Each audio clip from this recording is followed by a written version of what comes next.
Chapter 3. Born Again. Soon after I arrived in Australia, I was introduced by my cousin to a couple who were expecting their first baby. A beautiful young couple who knew my cousin through the surfing community, and they wanted a home birth.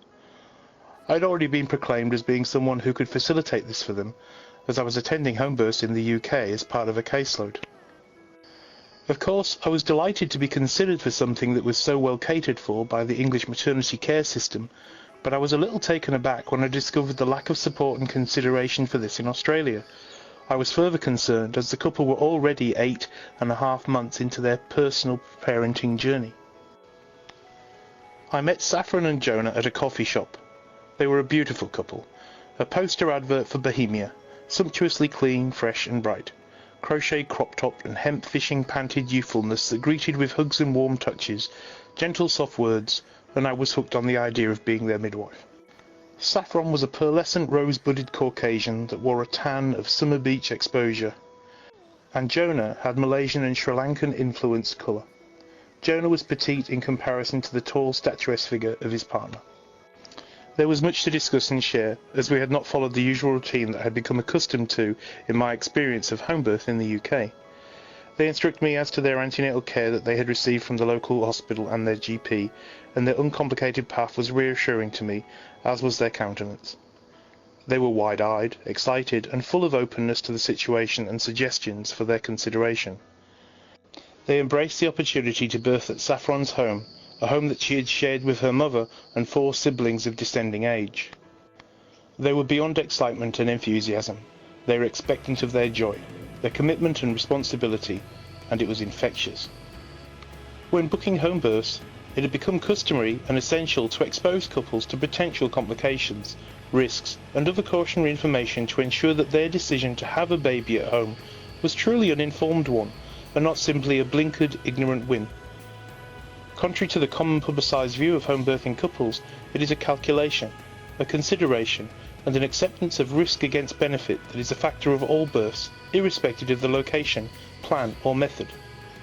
The lateness in this pregnancy necessitated an uncustomary concentrated barrage of cautionary information and contingencies.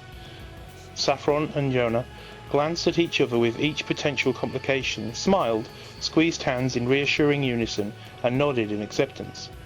The past medical history taken was uncomplicated. The pregnancy had been without any unusual concern, and Saffron was a specimen of well-being. I visited Saffron at home on 2 or 3 more occasions before attending her birth, and was infused by the energy and the vibrancy of her whole family. Saffron's mum was as vibrant as her eldest daughter, and Saffron's 3 sisters and brother oozed with infectious, enthusiastic energy. The house was a rustic, beachcombers surf cottage, which reinforced the distinct differences from homes I had known and experienced in England. This cultural immersion was acutely felt the night of Saffron's labour. I received Saffron's call while stargazing as I walked through the hospital's car park after finishing a late shift. It was a crisp, glass-etched night, and stirred feelings of elemental oneness. The call was framed beautifully within this context. The night's magic continued to cast an ethereal feeling over me throughout the journey, through the cane fields to the beachside house. It concentrated the familiar anticipation and excited feelings that a call to a birth inevitably generates. As Knuckle hit the wood door, it opened briskly with excited children's chorus accompaniment as Saf's sisters and brother led me in. She was upstairs in the back bedroom, the sisters' room, a room I had not seen in my preconceived view. The bunk beds had eclipsed it from my pre-play view of the birthing scenario. Yet the scene that greeted me reassured me to its appropriateness. Saffron was in the arms of a serene, beautiful, siren-like woman who was stroking her hair and moving her head as if it was in a trance-like state. She hummed into her ear as she stroked. She glanced at me and smiled. Jonah was resting at Saffron's feet. He had his back up against the bunk bed, knees raised, and his eyes were fixed on Saffron. They were all in the far side of the room, under the only window. The curtains were open and the night framed the scene. A hushed series of hellos were followed, after a respectful pause in time to the inevitable, "How are you?" Saffron, who had not opened her own eyes to say hello at this point, looked up at me as I kneeled to the side of her and said, "I'm fine, but it really hurts." I was getting a little caught up in the pain. With this she squeezed the supportive siren's hand and said, "But Shana talked me through it, and I'm feeling calmer now. I remembered what you said when we talked about not letting fear amplify itself through the pain, and Shana's touch, voice, and that thought has got me here. It's getting hard again now though." I replied with glowing affirmation on her strengths, her abilities, and how she was obviously lovingly and attentively supported by her chosen birth support partners. The conversation in softened hushed tones continued through the punctuating contractions, which were approximately 3 minutes apart and lasted about 45 seconds. The 2-minute snippets enabled inquiries as to what had preceded my arrival, times and events, etc., and to the things I would like to engage in and monitor. There is a fine balance between observation, monitoring, and not disturbing the ambience of natural flow of birthing proceedings, which a midwife must walk. As a contraction faded, I ushered the whispered mantra, "I'm just going to listen to the baby." The fetal heart bounded its strong, percussive song, and Saffron took a deep breath and said, "There you are." Shana sniffed, and I remember being taken aback that she had a tear flowing from her eye and had an appearance of a reassured release. The emotion of the unfolding birth was enveloping us all. The magic of the night, of the stars, and gathered collective were fulfilling a moment of our own epic recounted tale. Palpations, auscultations, reassurances, and gentle touches eventually gave way to a crescendo of energetic expressions of pressure, movement, and intensity. Of course, the rising energies of the rhythmical contractions had already seen the preparation and checking of my resuscitation equipment, opening my birthing pack, unobserved by Saffron and her immediate attendants as it was, a cult in the shadows. Saffron eventually called out, "Oh, I need to push, I think she's coming." It is common that fear and a cognitive understanding of the birth process encourages women to want to push early. It is often early pushing on a cervix that hasn't fully dilated is a cause of many birthing problems, such as swollen cervix and a poorly positioned baby. On many occasions this can be contributed to by impatient, over-enthusiastic or fearful attendants, including the midwives. Depending on the woman, her countenance and presence, there may be a need to confirm that full dilation has occurred. This would be attended by securing permission for a vaginal examination or to assess the woman's need to actually push or react to the pressure feelings. Push if you have to. Hold off for now if you can. Breathe. It's not an uncommon choice of words in these instances. There are no hard rules, but organic fluid decisions based on context, experiences, position and personality. In Saffron's instance of composure, lack of panic and progressive journey, I was comfortable with not confirming full dilation, but chose to ask her to be self-aware and mindful of her abilities, and only push if she had to. I called Julie, a midwife at the hospital that had offered to support me as my second midwife to attend, as birth was surely not far away. As another contraction came, there was intensity, but again composure. The fetal heart reassured as it constantly did, but there was a subtle difference in Saffron. She was silent. Her facial expression became pinched, and a contraction out of sync was accompanied by a deep guttural groan. Involuntary pushing, no panic, no fear, just the enormous energy and power of a woman's body responding instinctively and unadulteratedly. Typically, in a first-time mother-to-be, there is a period of slow progression before any visual pronouncement of the emergence of the baby.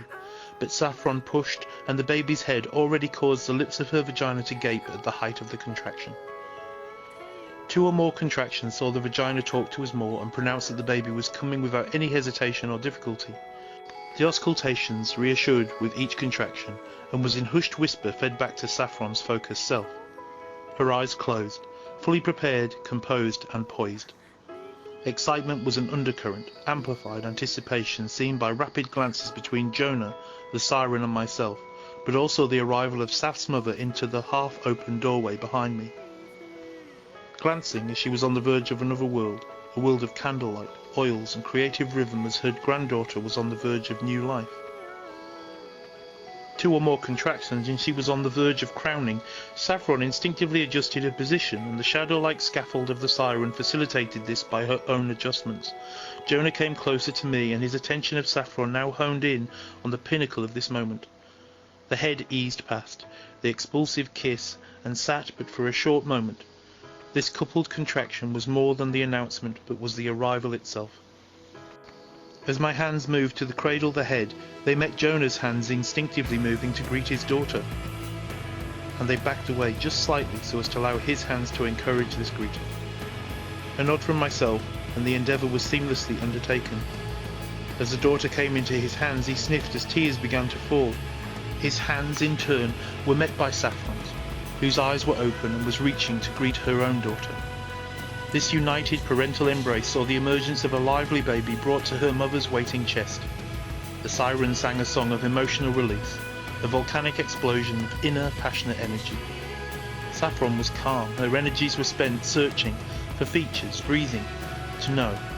But as she glanced toward Jonah, his emotion now unbridled and his sobbing, she crumpled her chin into a tearful joy. Saf's mum cried behind me, and a chorus of tears and sobs greeted the new family member. As the new grandmother moved closer to the new family member, a second wave of emotion was heralded by a breaking wave of release in this domestic beach house. As this all unfolded, I was directed by something unexpected and never encountered before. The sound of harmonious guitars gently pervaded the air, wafting in with the household's well wishes. Voices began to accompany the music. The song was unfamiliar, but it was joyous and was easy to identify its purpose as a greeting to the new life that I had just had the privilege of witnessing. It was a welcome from her uncle and aunties, her friends for life, no doubt. Since the years have veiled some aspects of this event, it was in this guitar greeting that resonates most acutely for me, so unique and so perfect. I was to discover on visits that followed the birth it was indeed Saffron's brother and sister sharing their congratulations and joy through a Christian song that was familiar and much loved by all of the family members. The song continued to play as my practical care saw me intrude into the family circle, ease the placental birth, formalise the end of the overviewing neonatal assessment and new mother's overall well-being before I withdrew into the hall and past the musical emanating room. As I went past the room, I heard a creak of a door that transformed into footsteps charging up the hall toward the birthing room, just as I commenced my descent down to the stairs. As I got into the kitchen, there was another celebrational wave from the birthing room that I had left. I was greeted by Julie, seated at the large wooden kitchen table. She was sipping from a mug, but managing to smile a knowing, accomplished smile over its brim. As the mug returned to the table, she understatedly and oh so perfectly asked if I wanted a tea. I've done a plate of toast, and there is jam, peanut butter and some biscuits I found in the pantry for you to take up if you want. The story of midwives is so undertold, but the unspoken words between those midwives who immerse themselves in the role is another form of magic that was experienced that night.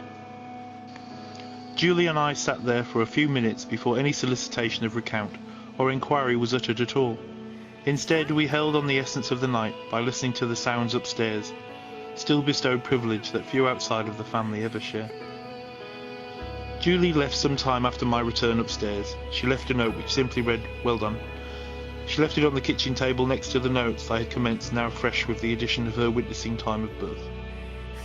She would have dutifully left after my check of Saffron, and the baby confirmed no cause for concern or overt involvement. I left that night myself, fading into the background after completing paperwork and several checks and observations. I left after only saying farewell to Shana having come downstairs, allowing the family to close in to a warmer and more intimate embrace. I asked Shana to say bye to everyone and that I would see them tomorrow late morning unless they needed me for anything beforehand. Shana hugged me and cried again, uttering thank you. That was so beautiful. And as I faded into the mystical night, that was my sentiments exactly, just quite simply beautiful. I saw Saffron and her family over the next few days, celebrated the continuance of her maternal confidence and accomplishments, monitored her well-being and ease of feeding and recuperation. There were no tears to heal, no problems to voice, and no concerns to detract. On my final visit there was a morning tea laid on, and I was treated like I was an honourable member of their family. Saffron's mum placed into my hand a book as a gift to do with the dawning of a Neo-Zion, which I saw as a conclusion of our theological discussion and her desire to rescue me from the absence of my perception of God. I received it warmly, and we embraced. We started a chain of hugs and cuddles, cards and drawings from the siblings, and a long meaningful farewell and expression of mutual gratitude between Jonah, Saf and myself. The overall feeling was reminiscent of a family member travelling for a protracted period overseas, both joy and sadness. In a few years that passed, I have kept in contact with this beautiful family and thank them every day in my heart for enriching my arrival in a new strange country. Born again in a new world.